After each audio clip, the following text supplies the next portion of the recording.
മൊട്ടേനാട് സ്കൂളിൽ പഠിക്കുന്ന 7ാം ക്ലാസ് വിദ്യാർത്ഥികളാണ്. എന്റെ പേര് ശ്രേയ കെ എസ്. എന്റെ പേര് ഫർസീൻ കെ. എന്റെ പേര് മാളവിക എവി. ഞങ്ങളിവിടെ അവതരിപ്പിക്കുന്ന വർക്കിംഗ് മോഡൽ സ്മാർട്ട് സ്റ്റിക് അഥവാ ഹെൽപ്പിംഗ് സ്റ്റിക്. ഇതിൽ 2 LED പോലുള്ള ബൾബുകൾ കാണാം.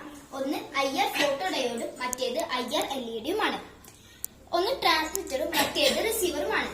ട്രാൻസ്മിറ്റർ വികിരണങ്ങൾ പുറപ്പെടുവിക്കുന്നു. ആ വികിരണങ്ങൾ മുന്നിലുള്ള തടസ്സത്തിൽ കൊണ്ട് തിരിച്ചെഴുതാണ്. ഇതിന്റെ അടുത്തിരിക്കുന്ന കറുത്ത സാധനമാണ് റിസീവർ. മുന്നിലൊന്നും തടസ്സമില്ലെങ്കിൽ സിഗ്നൽ പോയിക്കൊണ്ടേയിരിക്കും. എന്തെങ്കിലും തടസ്സമുണ്ടെങ്കിൽ മാത്രമാണ് സിഗ്നൽ അതിൽ തട്ടി തിരിച്ചു വരികയുള്ളൂ. കണ്ണു കാണാത്തവർക്ക്, പ്രായമായവർക്ക് തന്റെ മുന്നിലുള്ള തടസ്സത്തെ അറിയിക്കുക എന്നതാണ് ഞങ്ങൾ ഇതിലൂടെ ലക്ഷ്യമാക്കുന്നത്. ഇതൊരു ഹെൽപ്പിംഗ് സ്റ്റിക്കാണ്. ഇതിൽ പ്രധാനമായും ഉപയോഗിച്ചിരിക്കുന്നത് സെൻസറാണ്. ഇതിൽ ഉപയോഗിച്ചിരിക്കുന്ന സെൻസർ IR സെൻസർ ആണ്. പിന്നെ ബാറ്ററി ഉണ്ട്. ഇതിൽ ഒരു സ്വിച്ചും വെച്ചിട്ടുണ്ട്. ഈ സ്വിച്ച് ഉപയോഗിച്ച് നമുക്ക് ഈ ഉപകരണത്തെ ഓൺ ആക്കാം, ഓഫ് ആക്കാം.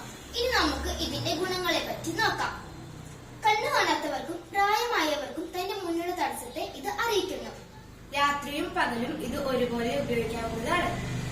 ഇതിന് കുറഞ്ഞ വൈദ്യുതി മാത്രമാണ് ആവശ്യമുള്ളത്. അങ്ങനെ ഈ ഉപകരണം വെച്ച് കണ്ണു കാണാത്തവർക്ക് ലോകത്തെങ്ങും സുരക്ഷയോടെയും സ്വതന്ത്രമായി നടക്കാൻ സാധിക്കുന്നു. ഇനി ഇത് പ്രവർത്തിച്ച് കാണിച്ചു തരാം. ഇതിനു മുന്നിൽ വല്ല വസ്തുക്കൾ വന്നു കഴിഞ്ഞാൽ ഇതിൽ നിന്ന് ബീപ്പ് സൗണ്ട് പ്രൊഡ്യൂസ് ചെയ്യുന്നു.